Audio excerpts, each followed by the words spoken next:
Hello everyone, welcome to Lasha cooking channel.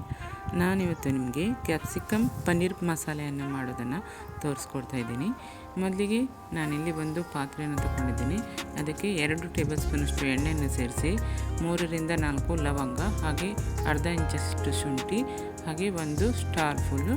Next ಅದಕ್ಕೆ 4ರಿಂದ 5 ಹಸಿಮೆಣಸು, ಹಾಗೆ 5ರಿಂದ 6 ಬೆಳ್ಳುಳ್ಳಿ ಹೆಸರು, ಮೀಡಿಯಮ್ ಸೈಜ್ನ 2 ಈರುಳ್ಳಿಯನ್ನು ಕೂಡ ಚಿಕ್ಕದಾಗಿ ಕಟ್ ಮಾಡಿ ಹಾಕಿ ಫ್ರೈ ಮಾಡ್ಕೊಳ್ತಾ ಇದ್ದೀನಿ.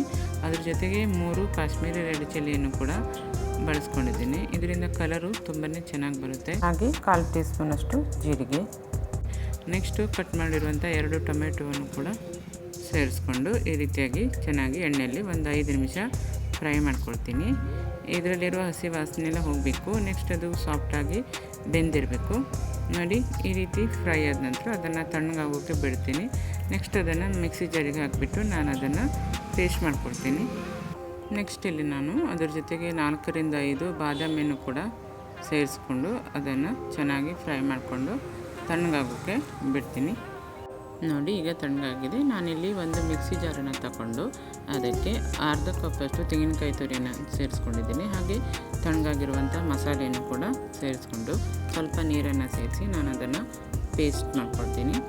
ನೆಕ್ಸ್ಟ್ ನೋಡಿ, ಒಂದು ಕುಕ್ಕರ್ ಪಾತ್ರೆಯನ್ನು ತಗೊಂಡು ನಾನಿಲ್ಲಿ ಅದಕ್ಕೆ 2 ಟೇಬಲ್ ಸ್ಪೂನಷ್ಟು ಎಣ್ಣೆಯನ್ನು ಸೇರಿಸ್ಕೊಂಡಿದ್ದೀನಿ. ಹಾಗೆ ಅದರಲ್ಲಿ ಒಂದು ಚಿಕ್ಕ ಗಾತ್ರದ ಈರುಳ್ಳಿಯನ್ನು ಕೂಡ ಕಟ್ ಮಾಡಿ ಸೇರಿಸ್ಕೊಂಡಿದ್ದೀನಿ. ಹಾಗೆ 2 ಪಲಾವ್ ಎಲೆಯನ್ನು ಕೂಡ ಸೇರಿಸ್ಕೊಂಡಿದ್ದೀನಿ. ಹಾಗೆ ಅದ್ರ ಜೊತೆಗೆ ಒಂದು ಸ್ಟಾರ್ ಫುಲ್ಲು, ಹಾಗೆ ಅರ್ಧ ಇಂಚಷ್ಟು ಚಕ್ಕೆಯನ್ನು ಕೂಡ ಸೇರಿಸ್ಕೊಂಡಿದ್ದೀನಿ. ಇವೆಲ್ಲವನ್ನು ಸೇರಿಸಾದ ನಂತರ ಎಣ್ಣೆಯಲ್ಲಿ ಚೆನ್ನಾಗಿ ಅದನ್ನು ಫ್ರೈ ಮಾಡ್ತೀನಿ. ಫ್ರೈ ಮಾಡಿ ಆದ ನಂತರ ನಾನು ಅದಕ್ಕೆ ಒಂದು ಕಟ್ ಮಾಡಿರುವಂತಹ ಪೊಟೊಟೊವನ್ನು ಕೂಡ ಸೇರಿಸ್ಕೊಂಡಿದ್ದೀನಿ. ಈ ರೀತಿ ಸೇರಿಸಾದ ನಂತರ ಅದನ್ನು ಕೂಡ ಒಂದು 2ರಿಂದ 3 ನಿಮಿಷ ಚೆನ್ನಾಗಿ ಫ್ರೈ ಮಾಡ್ಕೊಳ್ತೀನಿ. ನೆಕ್ಸ್ಟ್ ಪೊಟೊಟೊ ಫ್ರೈ ಆದ ನಂತರ ನಾನು ಅದಕ್ಕೆ ಸುಮಾರು 7ರಿಂದ 8 ಚಿಕ್ಕ ಗಾತ್ರದ ಕ್ಯಾಪ್ಸಿಕಮ್ಮನ್ನು ಹೀಗೆ ಸೇರಿಸ್ಕೊಳ್ತಾ ಇದ್ದೀನಿ. ಇದನ್ನು ಸೇರಿಸಾದ ನಂತರ ಚೆನ್ನಾಗಿ ಫ್ರೈ ಮಾಡ್ಕೊಳ್ತೀನಿ. ನೆಕ್ಸ್ಟ್ ಅದಕ್ಕೆ ನಾನು 1/4 ಟೀ ಸ್ಪೂನಷ್ಟು ಅಚ್ಚ ಖಾರದ ಪುಡಿಯನ್ನು ಕೂಡ ಸೇರಿಸ್ಕೊಂಡಿದ್ದೀನಿ.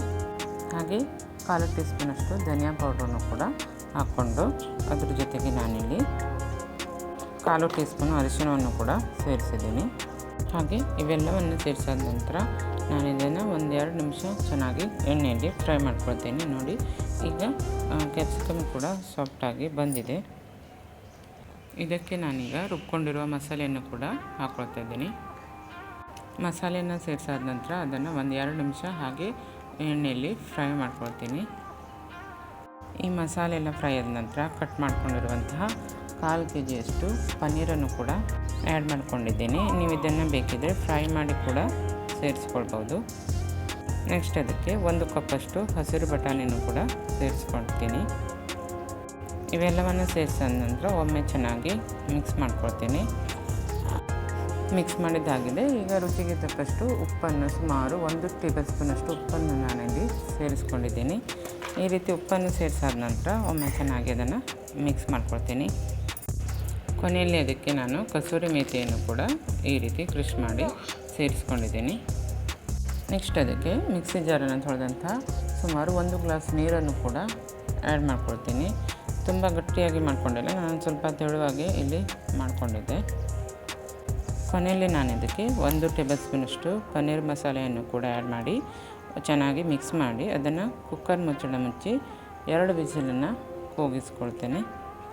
ನೋಡಿ, 2 ವಿಸಿಲಾಗಿದೆ. ಈಗ ಕುಕ್ಕರ್ ತಣ್ಣಗಾಗಿದೆ. ಇದನ್ನು ಓಪನ್ ಮಾಡಿ ತೋರಿಸ್ತಾ ಇದ್ದೀನಿ. ನೋಡಿ, ಎಷ್ಟು ಕಲರ್ಫುಲ್ಲಾಗಿ ಬಂದಿದೆ ಅಲ್ವಾ?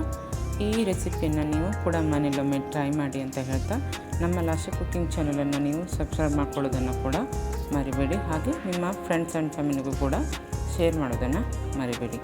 ಸಖತ್ತಾದಂಥ ಒಂದು ಕ್ಯಾಪ್ಸಿಕಮ್ ಪನ್ನೀರ್ ಮಸಾಲ ರೆಡಿ ಆಯಿತು ಅಲ್ವಾ? ಇದು ರೊಟ್ಟಿ, ಅನ್ನ, ಚಪಾತಿ, ಪೂರಿ ಎಲ್ಲದಕ್ಕೂ ಕೂಡ ತುಂಬಾ ಸೂಪರಾಗಿರುತ್ತೆ. ಹಾಗೆ ನಮ್ಮ ವಿಡಿಯೋ ಇಷ್ಟವಾದರೆ ನೀವು ಲೈಕ್ ಮಾಡೋದನ್ನು ಕೂಡ ಮರಿಬೇಡಿ.